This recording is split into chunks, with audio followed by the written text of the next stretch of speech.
સુરતના ઐતિહાસિક ચૌટા બજારમાં ફરી સુરત મહાનગરપાલિકા દ્વારા કડક કાર્યવાહી કરાઈ હતી। અગાઉ મેયર અને પોલીસ કમિશનરના અલ્ટિમેટમ બાદ પણ દબાણ દૂર ન કરતા પોલીસે મીટિંગ કરી વેપારીઓને કડક સૂચના આપી હતી। તો બીજી તરફ મંગળવારે પાલિકા દ્વારા ચૌટા બજારમાં ફેરિયાઓની દબાણ માટેની માનીતી જગ્યા એવી જર્જરિત ઇમારતને પાલિકા દ્વારા સીલ કરી દેવામાં આવી હતી।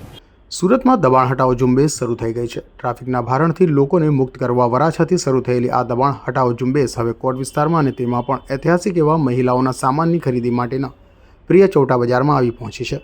માજી સુરત ભાજપ પ્રમુખ નીતિન ભજીયાવાલાની રજૂઆતો બાદ સુરતના મેયર દક્ષેશ માવાણી અને સુરત પોલીસ કમિશનર અનુપમસિંહ ગેહલોત દ્વારા ચૌટા બજારની મુલાકાત લઈ દબાણો દૂર કરવા અલ્ટિમેટમ અપાયું હતું। જોકે તેમ છતાં દબાણો દૂર ન કરાતા આખરે પોલીસે દુકાનદાર વેપારીઓ સાથે મીટિંગ કરી કડક સૂચના આપી હતી।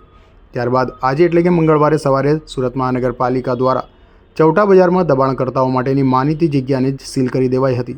વાત એમ છે કે સુરતના ચૌટા બજારમાં આવેલ કૈલાપીઠ ખાતે જર્જરિત ઇમારત હોય જેને વર્ષ 2019, વર્ષ 2023 અને વર્ષ 2025માં પાલિકાએ રિપેરિંગ અને સ્ટ્રક્ચર સ્ટેબિલિટી રિપોર્ટ રજૂ કરવા નોટિસ આપી હતી। આ ઇમારત 30 ફૂટ પહોળી હોય જેથી ફેરિયાઓ ગોડાઉન તરીકે તેનો ઉપયોગ કરતા હતા, જેથી દબાણ અને સાથે સ્થાનિકોને ટ્રાફિકની સમસ્યા વકરતી રહેતી હતી। ત્યારે હાલ ચાલી રહેલ ચૌટા બજારમાં દબાણ દૂર કરવાની ઝુંબેશમાં ફેરિયાઓની માનીતી ઇમારતને જ પાલિકાએ સીલ કરી દીધી છે, જેને લઈને ફેરિયાઓમાં રીતસરનો ફફડાટ જોવા મળ્યો હતો।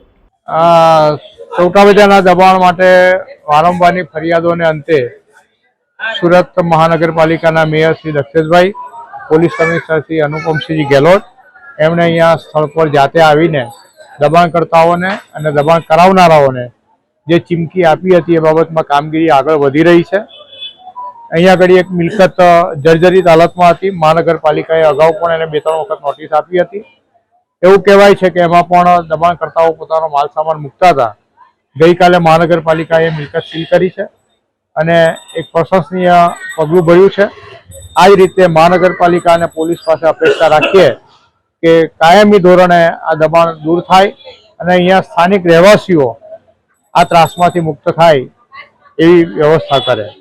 સુરતના ઐતિહાસિક ચૌટા બજારમાં ટ્રાફિકની સમસ્યા વકરતા પોલીસ અને પાલિકા દ્વારા સાથે મળી દબાણ દૂર કરવાની કામગીરી હાથ ધરાઈ છે। જોકે આ ઐતિહાસિક ચૌટા બજાર આઝાદી પહેલાંથી ભરાતો હોય અને સુરત સહિત સમગ્ર દક્ષિણ ગુજરાતની મહિલાઓ કપડાથી લઈ દરેક વસ્તુ ખરીદી કરતા અહીંયા આવતી હોય, જેથી મહિલાઓ અને યુવતીઓ માટે આ ચૌટા બજાર દરેક ખરીદી માટે પહેલું કેન્દ્ર સ્થાન રહ્યું છે।